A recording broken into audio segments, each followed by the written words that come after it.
శ్రీ మహాలక్ష్మి వేరు, సరస్వతి వేరు, పార్వతి వేరు కాదు. లక్ష్మీదేవి, సరస్వతీదేవి, పార్వతీదేవి ముగ్గురు ఒక్కటే.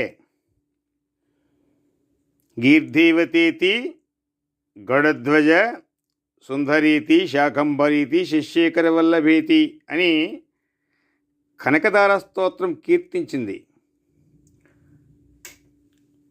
శంకర భగవత్పాదులు కనకదార స్తవం చేస్తూ ఈ మాట చెప్పారు. కాబట్టి ముగ్గురు ఒకటే.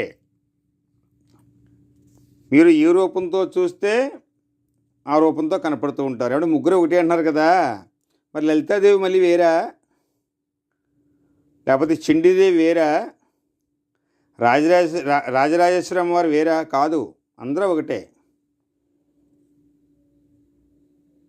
గీర్ధీవతీతి, గరుడధ్వజ, సుందరీతి, శాకంభరీతి, శశిశేఖర వల్లభేతి. గీర్ధీవతీతి అంటే చతుర్ముఖ బ్రహ్మగారు యొక్క ఇల్లాలు సరస్వతీదేవి. గరుడధ్వజ అంటే గరుడ వాహనం అధిరోహించినటువంటి విష్ణుమూర్తి యొక్క ఇల్లాలు లక్ష్మీదేవి.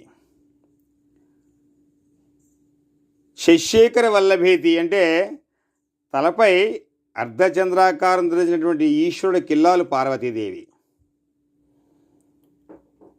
మరి ఏమండి, లక్ష్మీదేవి చెప్పారు, సరస్వతీదేవి చెప్పారు, పార్వతీదేవి చెప్పారు. గీర్ధీవతీతి,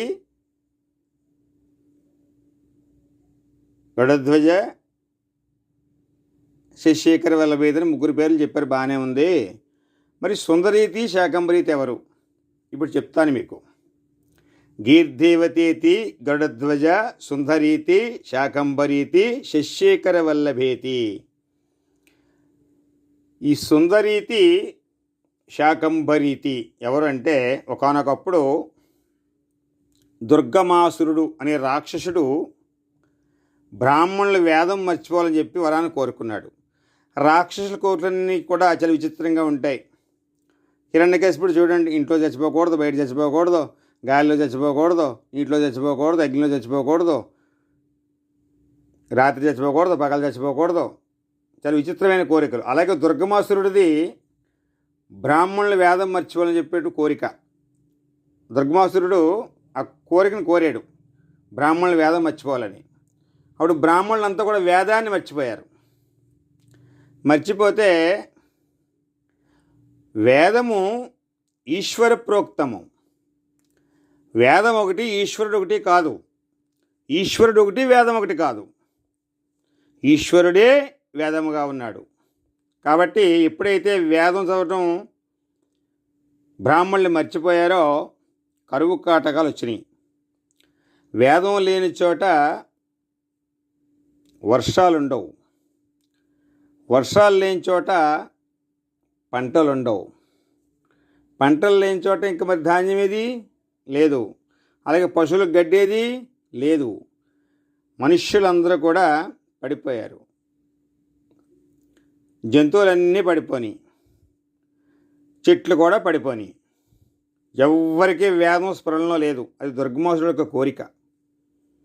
దానివల్ల అందరూ కూడా వేదాన్ని మర్చిపోయారు. అప్పుడు ఎవరో పిలిచారు తల్లిని. వేదం స్ఫురణలోకి రాక ఆ తల్లిని మామూలుగా పిలిచారు, అమ్మా అని పిలిచారు. అమ్మ అంటే నాభి సంబంధం. నాన్నగారి దగ్గర మళ్ళీ కొంచెం భయం ఉంటుంది, అమ్మ దగ్గర భయం ఉండదు. అమ్మ దగ్గర కొడుకు చాలా చనువుగా ఉంటాడు, అమ్మ అమ్మ అమ్మ అంటూ. నాన్నగారి దగ్గర భయం ఉంటుంది. ఆ పిల్లవాడికి డబ్బులు కావాలనుకోండి, నాన్నగారిని అడగాలంటే భయం. అమ్మ దగ్గర చెప్తాడు, అమ్మ జాగ్రత్తగా నాన్నగారికి ప్రతిపాదన చేసి విషయాన్ని ఆ డబ్బులు తీసుకుని ఇస్తుంది. అలాగనమాట. అమ్మ అనుగ్రహం ఉంటే అన్నీ ఉన్నట్టని చెప్తారు మనకి పెద్దలు. అలా అమ్మా అని పిలిచారు ఆ తల్లిని. అప్పుడు ఆ తల్లి ఒంటి నిండా కాయలతో, పళ్ళుతో, ఆ తల్లి ఒంటి నిండా కళ్ళతో, ఆ కళ్ళలోంచి వర్షపు ధారలతో ఆ తల్లి ప్రత్యక్షమైంది. అందరూ కూడా ఆ యొక్క పళ్ళు తిని, ఆ కాయలు తిని, ఆ నీళ్లు త్రాగి, చక్కగా పళ్ళు ఆ కాయలు తిని నీళ్లు త్రాగి జీవించారు. ఆ తల్లి పేరే సుందరీతి శాకంభరీతి.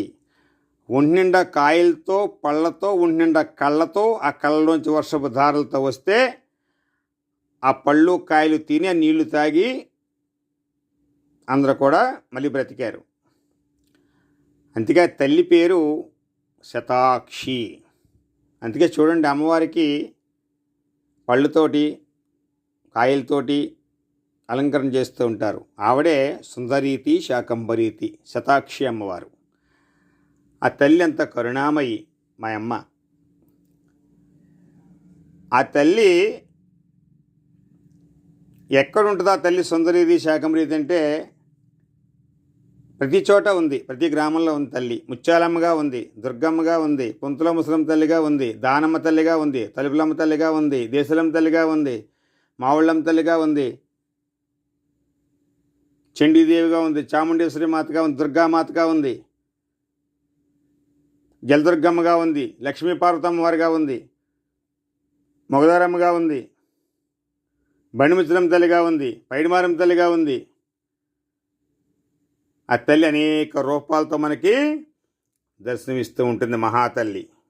ఆ తల్లి పేరే సుందరీతి శాకంభరీతి అనేటువంటి నామంతో అటు సుందరీతి శాకంభరీతి అంటే శతాక్షిగా వచ్చింది ఆ తల్లి. ఆ తల్లి ప్రతి గ్రామంలో ఉంది. అమ్మవారు ఆవిడే పార్వతీదేవి, ఆవిడే లక్ష్మీదేవి, ఆవిడే సరస్వతీదేవి. అందువల్ల అందరూ కూడా గమనించాలండి, లక్ష్మీదేవి వేరు, సరస్వతీదేవి వేరు, పార్వతీదేవి వేరు కాదు, ముగ్గురు ఒకటే అని మనం చేస్తున్నాను. దీన్ని ఏం చెప్పట్లేదండి, కనకదార స్తోత్రం కీర్తించింది. గీర్దేవతేతి గరుడధ్వజ సుందరీతి శాకంభరీతి శశేఖర వల్లభేతి. కాబట్టి ఆ తల్లి మనకి సంపద కావాలి, పచ్చబట్ట కట్టుకునిస్తుంది. జ్ఞానాన్ని కావాలి, శ్వేతవస్త్రాన్ని ధరించి తెల్లని పట్టుపుట్టను కట్టుకుని జ్ఞానాన్ని ఇస్తుంది. మనకి శక్తి కావాలి, ఎర్రని వస్త్రాలు ధరించి దుర్గామాతగా మనకు శక్తిని ఇస్తుంది.